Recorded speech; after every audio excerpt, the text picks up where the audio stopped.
Hello everyone, कैसे हैं आप लोग। आई होप आप सभी अच्छे ही होंगे। तो आज की इस वीडियो में हम मैथ से संबंधित प्रैक्टिस सेट लेके आए हैं और प्रत्येक प्रश्न जो बताएंगे आज बहुत ही महत्वपूर्ण होंगे आपके एग्जाम के लिए। तो आप लोग वीडियो के अंत तक बने रहिएगा। तो चलिए शुरू करते हैं आज के सेशन।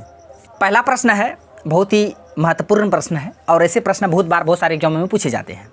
रिपीटेड प्रश्न है कि एक दुकानदार ने एक वस्तु को 20% छूट पर बेचा और 40% का लाभ भी अर्जित कर लिया। दुकानदार अच्छा है, देखिए दुकानदार है, ये वस्तु पर 20% का जब छूट दिया तो लाभ हुआ 40%। अब फिर कहा था कि उसी वस्तु को अगर 10% छूट पर दुकानदार बेचेगा तो कितना लाभ होगा, ये आपको बताना है। 20% का छूट दिया तो 40% का लाभ कमाया, और जब उसी वस्तु पर 10% का छूट देगा तो कितना लाभ कमाएगा, ये निकालना है। देखिए इसको बनाते कैसे, आप लोग ध्यान से देखिए। आप लोगों ने ये सूत्र पढ़े होंगे, फॉर्मूला MP/CP बराबर क्या होता है, 100 प्लस प्रॉफिट रहेगा तो प्लस, लॉस होगा तो माइनस, प्रॉफिट या लॉस परसेंट बट्टा 100 माइनस डिस्काउंट परसेंट।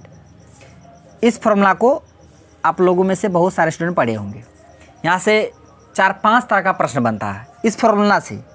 आप कहिएगा कैसे, तो देखिए कैसे। अगर वहाँ पे क्या करेंगे, MP/CP डिस्काउंट दे देंगे, आपको प्रॉफिट या लॉस पूछेंगे, या प्रॉफिट डिस्काउंट CP दे देंगे तो MP पूछेंगे, या प्रॉफिट डिस्काउंट MP देंगे तो CP पूछेंगे। कुछ भी पूछ सकता है। यहाँ से 4-5 तरीके के प्रश्न बन सकते हैं, इस फॉर्मूला से बनते भी हैं। आप इस फॉर्मूला को आप याद रखिएगा। इसी फॉर्मूला पे हम इस प्रश्न को बनाते हैं। आप लोग ध्यान से देखिए क्या है, MP/CP, तो MP/CP बराबर, देखिए प्रॉफिट हो रहा है 40% है तो 100 में जुट जाएगा, तो 100 में जब 40 जुट जाएगा तो 140 हो जाएगा, but 100 minus discount percent. Discount पहले कितना दे रहा है, 20%। तो देखिए कोई भी चीज़, वो जो कोई भी वस्तु है अपने आप में 100% होता है, 20% जो डिस्काउंट पर बेच रहा है तो बेच रहा है कितना परसेंट में, 80% में। 20% डिस्काउंट दे रहा है, बेचेगा कितना, 80% में। तो 100 में 20 घट जाएगा तो 80। तो यहाँ से MP और CP का मान आ गया क्या, 140 और 80। इसको काट भी सकते हैं, समझ रहे हैं ना, इसको काट भी सकते हैं, इसे छोड़ सकते हैं। यानी MP का मान आ गया 140 और CP का मान 80। ठीक है, यहाँ तक तो आ गया। अब देखिए इसी फॉर्मूला पे आप फिर बैठाते हैं। देखिए हमको यहाँ से MP/CP बराबर 100 प्लस प्रॉफिट या लॉस परसेंट बट्टे 100 माइनस डिस्काउंट परसेंट, ये फॉर्मूला है। देखिए MP/CP का मान यहाँ पे हम निकाल लिए 140/80, यानी MP का मान 140 और CP का मान 80 बराबर। हमको निकालना क्या है, हमको निकालना है प्रॉफिट निकालना है। तो यहाँ से हमको 100 प्लस प्रॉफिट लेंगे, है ना, लॉस नहीं, प्रॉफिट निकालना, इसलिए प्रॉफिट लिए। बट अब डिस्काउंट कितना दे रहा है, अब 10% डिस्काउंट दे रहा है। अब यहाँ 100 में 10 घट जाएगा तो कितना हो जाएगा, 90। बस इसी को सॉल्व करके आपको P का मान निकालना, प्रॉफिट ही निकालना ना आपको। अब इसको सॉल्व कर लीजिए, काटा कुटी कीजिए, 0 से 0 खत्म। अब देखिए 7 दूना 14 और 4 दूना 8। अब कटेगा, नहीं कटेगा। आप क्रॉस मल्टीपल कर दीजिए, तो 90 गुना जब 7 कीजिएगा तो 9 7 63 और 1 0 बढ़ जाएगा, 630 हो जाएगा। यानी कि 630 बराबर, इधर फिर 4 गुना 100 तो 400 प्लस फिर 4 गुना P कीजिएगा तो 4P। यहाँ पे अब जगह नहीं है, अब दूसरा पेज ले लेते हैं। क्या है, 400 प्लस 4P बराबर क्या है, 630। तो यहाँ से 4P का मान आ जाएगा 630 में, इधर प्लस में रहेगा तो माइनस में हो जाएगा 400। तो 4P बराबर हो जाएगा 630 में 400 घटेगा तो 230 हो जाएगा। अब यहाँ से P का मान निकाल लीजिए, तो 230 अब बट्टे 4। अब काटा पीटी कीजिए, 4 5 20, 3 4 7 28, फिर 4 5 20, यानी कि 57.5% का प्रॉफिट होगा। कितना, 57.5% का। आपको प्रॉफिट ही निकालना था, तो इसका आंसर क्या होगा, ऑप्शन 20 का करेक्ट आंसर हो गया। आई होप आप ये प्रश्न को समझ गए होंगे, बहुत ही महत्वपूर्ण प्रश्न थे। इसको इसी फॉर्मूला से बनाएं, कैसे तो हम आपको बता दिए। आई होप आप ये प्रश्न को समझ गए होंगे। अब बढ़ते हैं अगले प्रश्न की ओर।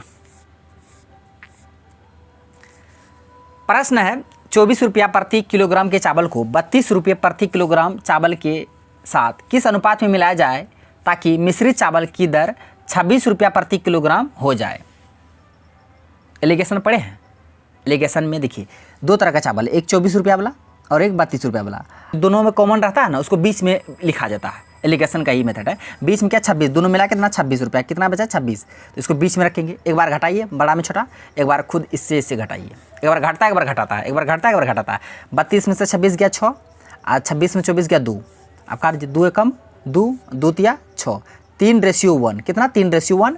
तो आपका आंसर जो होगा ऑप्शन ए, 3:1 में मिलाएगा, तब मिश्रित चावल को 26 रुपया प्रति किलोग्राम हो जाएगा। आप इसे याद रखिएगा, बहुत ही आसान था। 2 तरह का चावल था, एक 24 रुपया वाला और एक 32 रुपया वाला। और कहा कि मिश्रण की दर किस अनुपात में मिलाया जाए ताकि 26 रुपये प्रति किलोग्राम चावल हो जाए। तो कॉमन था सब 26 को बीच में रखे, एक बार घटे, बस 3:1। इसका आंसर ऑप्शन ए हो गया, आसान था। प्रश्न है 13 संख्याओं का औसत 22 है, यदि प्रत्येक संख्या को 3 से गुना किया जाए तो नया औसत क्या होगा। देखिए प्रश्न में बोला गया है कि 13 संख्याओं का औसत कितना है, 22 है। औसत कितना है, 22 है। और कहा था प्रत्येक संख्या को 3 से गुना कीजिए, बस यही मेन पॉइंट है। प्रत्येक संख्या को किससे गुना करना, 3 से। तो देखिए जिस हिसाब से संख्या बढ़ेगा उसी हिसाब से औसत भी बढ़ेगा। आप बोल रहे हैं संख्या में 3 से गुना कर रहे हैं, तो औसत में भी आपको कितना से गुना करना पड़ेगा, 3 से गुना करना पड़ेगा। देखिए प्रत्येक संख्या को 3 से गुना करा तो औसत को भी 3 से गुना कर दीजिए। औसत कितना था पहले 22, तो 22 को 3 से गुना कर दीजिए, कितना होगा, 22 या 66। अब जो नया औसत होगा, नया औसत जब प्रत्येक संख्या को 3 से जब गुना करेगा ना, उसके बाद जो नया औसत हो जाएगा 66 हो जाएगा, क्योंकि औसत भी 3 से बढ़ेगा। तो इसका आंसर ऑप्शन बी हो जाएगा। आई होप आप ये भी प्रश्न को समझ गए होंगे। याद रखिएगा जिस हिसाब से संख्या को बढ़ाइएगा घटाइएगा कुछ भी कीजिए, अगर संख्या के साथ वही सेम करना पड़ेगा आपको औसत के साथ।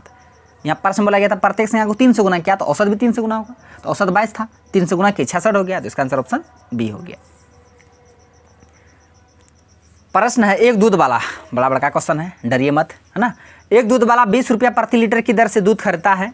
वह शुद्ध दूध से भरे 10 लीटर के पात्र में 4 लीटर पानी मिलाता है। यदि दूध वाला मिश्रण को अपने क्रय मूल्य पर बेचने की शपथ लेता है तो दूध वाले द्वारा प्राप्त लाभ प्रतिशत कितना होगा, ये आपको बताना है। प्रश्न पढ़ लिए, अब इसको बनाते कैसे हैं। देखिए 20 रुपया प्रति लीटर, यानी 1 लीटर दूध का दाम कितना है, 20 रुपया। तो कितना लीटर शुद्ध दूध है, 10 लीटर। यहाँ से हम टोटल पहले सीपी निकाल लेते, क्या total CP, total CP 10 litre दूध है, 1 लीटर का दाम 20 रुपया है। तो 20 गुना 10 कीजिएगा तो 200, यानी कि 200 रुपये, ये टोटल सीपी है। 200 रुपया मेरा क्या आ गया, सीपी आ गया। अब देखिए अब क्या कर रहा है, 10 लीटर के पात्र में 4 लीटर पानी मिला दिया। अब आगे प्रश्न क्या कहता है, यहाँ से टोटल हम सीपी निकाल लिए ना, 200 हो गया। अब आगे प्रश्न बोला गया है, प्रश्न में कि 10 लीटर के पात्र में 4 लीटर पानी मिलाता है, यानी कि पहले दूध था 10 लीटर, अब 4 लीटर पानी उसमें मिला दिया, तो अब कितना हो गया, टोटल 14 लीटर हो गया। बोला गया है कि यदि दूध वाला मिश्रण को अपने क्रय मूल्य पर ही बेचने का शपथ लेता है, क्रय मूल्य पे ही, क्रय मूल्य कितना है 20 रुपया प्रति लीटर, तो बेचेगा भी वही 20 रुपया प्रति लीटर अब भी। तो 14 गुना 20 के 14 गुना 28, यानी 280 रुपया हो गया। ठीक है, देखिए जब पूरा शुद्ध दूध था, अब 20 रुपया प्रति लीटर दूध था, तो सीपी कितना हो गया, टोटल सीपी 200 रुपया। अब प्रति लीटर दूध का दाम 20 रुपया था। अब आगे कहा था कि जब 10 लीटर के पात्र में 4 लीटर पानी मिला दिया, तो पहले 10 लीटर दूध था उसमें 4 लीटर पानी मिला दिया, अब कितना हो गया टोटल मिश्रण, 14 लीटर हो गया। इसको ना जो दूध वाला था वह क्रय मूल्य पर ही बेचने का शपथ लेता है, क्रय मूल्य यानी 20 रुपये प्रति लीटर के दर से ही खरीदा ना, अब 20 रुपये प्रति दर से बेचेगा भी वो, ये शपथ लेता है। तो 20 रुपया प्रति दर से मिश्रण को जब बेचेगा तो कितना होगा, 280। अब देखिए यहाँ से कितना प्रॉफिट हो रहा है, 200 का सामान 280 में बिक रहा है, कितना का प्रॉफिट हो रहा है, तो 80 का। किस पे, तो 200 पे, गुना 100, बस इसी को सॉल्व कर लीजिए। 100 से 200 2 बार में, और 2 से 80 कितना बार में, 40 बार में, तो 40% का प्रॉफिट होगा दूध वाले को। तो इसका आंसर ऑप्शन डी हो जाएगा। बहुत ही आसान था, बहुत ही अच्छे तरीके से, आसान तरीके से हम आपको बताएं। आई होप आप ये प्रश्न को समझ गए होंगे। अगर नहीं समझे तो और एक बार बता देते हैं स्पीड से। 20 रुपया प्रति लीटर दूध का दाम था, 10 लीटर दूध खरीदा, तो 20 गुना 10 किए तो 200 रुपया आ गया टोटल सीपी। अब देखिए 4 लीटर पानी मिला दिया, 10 था पहले, 4 पानी मिलाया, अब कितना हो गया, 14। अब इसको जो बेचेगा किस हिसाब से, तो बोलता क्रय मूल्य पर ही बेचने का शपथ लेता, क्रय मूल्य यानी 20 रुपया प्रति लीटर के हिसाब से ही बेचेगा इसको भी, मिश्रण को भी। तो कितना होगा, 280। तो 200 से 280 बढ़ा, कितना बढ़ा, 80 किस पे, तो 200 गुना 100, बस 40% प्रॉफिट होगा दूध वाले को। तो इसका आंसर ऑप्शन डी हो गया। अब बढ़ते अगले प्रश्न की ओर, ज़्यादा समय नहीं लेंगे। प्रश्न ये भी अच्छा है, इसी तरह से बड़े बड़े प्रश्न लाएंगे। अगर आपको वीडियो अच्छा लग रहा है तो लाइक भी कर दीजिएगा, ठीक है ना। एक पेट्रोकेमिकल कंपनी के रसायनज्ञ नवाजुद्दीन सिद्दीकी के पास 50% अम्ल वाला एक विलियन ए और 25% अम्ल वाला एक विलियन बी है, और 30% अम्ल का 20 लीटर विलियन बनाने के लिए प्रत्येक विलियन में से कितना भाग का उपयोग किया जाना चाहिए। यही प्रश्न को पढ़ के ना लता दिमाग हिल गया है। देखिए मिश्रण है, ए है और बी है, बिल्कुल आराम से समझिए। अम्ल 50 लीटर है, 50 लीटर नहीं 50% अम्ल है, ए में, ए विलियन में, अब 25% अम्ल है बी विलियन में, ठीक है। अब कहता है कि 30% अम्ल का 20 लीटर विलियन बनाने के लिए कितना, 30% अम्ल का, यानी कि ये जो कॉमन को हमेशा बीच में रखते हैं, यहाँ से रेशियो आ जाएगा अम्ल और, यानी कि विलियन ए और बी का रेशियो आ जाएगा, एक बार घटिए एक बार घटाइए, एलिगेशन पड़े है ना। तो 50 में से 30 गया 20 और 30 में से 25 गया 5, तो काटा कूट के 5 कम 5 और 5 चौके 20, 1:4, 1:4 आ गया, यहाँ नहीं दिखता है तो इसको अच्छा आराम से काटिएगा इसको, तो यहाँ 4 आ जाएगा, तो 1:4 आ जाएगा। विलियन ए और बी का रेशियो मान कितना होगा, 1:4, लेकिन यहाँ पे लीटर में कितना मान है विलियन का, 20 लीटर, रेशियो में कितना है 1 और 4, तो जब 1 और 4 को जोड़िएगा दोनों को तो कितना होगा, 4 1 5, रेशियो में टोटल 5 है, 5 यूनिट, लेकिन यहाँ लीटर में टोटल कितना है 20 लीटर, तो 5 यूनिट का वैल्यू 20 लीटर, तो 1 यूनिट का वैल्यू कितना होगा, तो 5 से 20 4 बार में, तो 1 यूनिट का वैल्यू 4, 1 यूनिट का वैल्यू जब 4 आ जाएगा तो यहाँ से 1 यूनिट का वैल्यू 4, अब 4 यूनिट का वैल्यू कितना 16, तो कितना लीटर भाग का उपयोग करेगा, 4 लीटर और 16 लीटर, तो 4 लीटर 16 लीटर किस ऑप्शन में है, ऑप्शन ए में है, तो इसका जो आंसर होगा, इसका आंसर ऑप्शन ए हो जाएगा, 4 लीटर और 16 लीटर। कैसे ये 4 लीटर 16 लीटर, और एक बार बता देते हैं, बहुत ही अच्छा प्रश्न है, ऐसे प्रश्न को आप एक बार नहीं 2 बार बनाइएगा, क्योंकि बहुत बार एग्जाम में रिपीट होते हैं। देखिए विलियन ए और बी है, 2 तरह का विलियन है, विलियन ए में 50% अम्ल है, विलियन बी में 25% अम्ल है, और कहता कि 30% अम्ल का 20 लीटर विलियन बनाने के लिए प्रत्येक विलियन में कितना भाग का उपयोग किया जाना चाहिए। 30 लीटर अम्ल का 20 लीटर विलियन बनाने के लिए 30 को कॉमन है, 30 को बीच में रखिए, तो एक बार 50 में 30 घटाए तो 20 आ गया, और 30 में से 25 घटाए 5 आ गया, तो 5 कम 5 5 चौक 20, 1:4 आ गया ए और बी जो विलियन था उसका रेशियो में मान, लेकिन टोटल विलियन का लीटर में मान 20 लीटर था, रेशियो में मान 1:4 था, तो दोनों को जोड़ के 4 1 5, यानी कि रेशियो में टोटल मान 5 और लीटर में टोटल मान 20, तो 5 यूनिट का वैल्यू 20, तो 1 यूनिट का वैल्यू 4, जब 1 यूनिट का वैल्यू 4 तो यहाँ से 1 यूनिट का वैल्यू 4 और 4 यूनिट का वैल्यू 16, तो 4 लीटर और 16 लीटर भाग का उपयोग करेगा, तब ये बनेगा क्या, तो 30% अम्ल का 20 लीटर विलियन।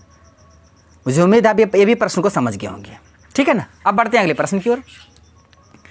प्रश्न है, एक राशि को 2 दोस्तों के बीच 2:5 के अनुपात में बांटा गया है, 2:5, यदि दूसरा भाग पहले से 6 रुपया अधिक है, यानी कि जो दूसरा भाग है 6 रुपया अधिक है, तो यहाँ देखिए रेशियो में कितना अधिक है, 2 से 5 हो गया, 3 अधिक है, 3 यूनिट का वैल्यू रुपये में कितना अधिक है 6, तो 3 यूनिट का वैल्यू 6, तो 1 यूनिट का वैल्यू कितना होगा, 3 दूना 6 2, 1 यूनिट का वैल्यू जब 2 आ गया, अब प्रश्न में बोला गया कि प्रारंभिक राशि कितना है, तो प्रारंभिक में टोटल मान देखिए कितना है 2:5, तो टोटल कितना होगा 7, तो प्रारंभिक में मान 7 था, जब 1 यूनिट का वैल्यू 2 तो 7 यूनिट का वैल्यू कितना, तो 7 दूना 14 रुपया, तो इसका आंसर ऑप्शन डी हो जाएगा, तो प्रारंभिक में रुपया कितना था, तो 14 रुपया था। ये आसान था। अब बढ़ते हैं अगले प्रश्न की ओर, ये आज का लास्ट प्रश्न है, इसको भी समझिए। 9 श्रमिक 28 घंटे में एक दीवार का निर्माण कर सकता है, तो 21 घंटे में समान निर्माण करने के लिए कितने श्रमिक की आवश्यकता है। MDH पढ़े हैं ना, M1 D1 H1 बटा W1, वही मेन डे आवर बटे वर्क। 9 श्रमिक है 28 घंटे में बराबर 21 घंटे में कितना श्रमिक, तो x, बस x का मान निकाल लीजिए। 7 तिया 21 और 7 चौके 28, फिर 3 तिया 9, तो 4 तिया 12, x बराबर 12, तो 12 श्रमिक चाहिए, तो इसका आंसर ऑप्शन डी हो गया।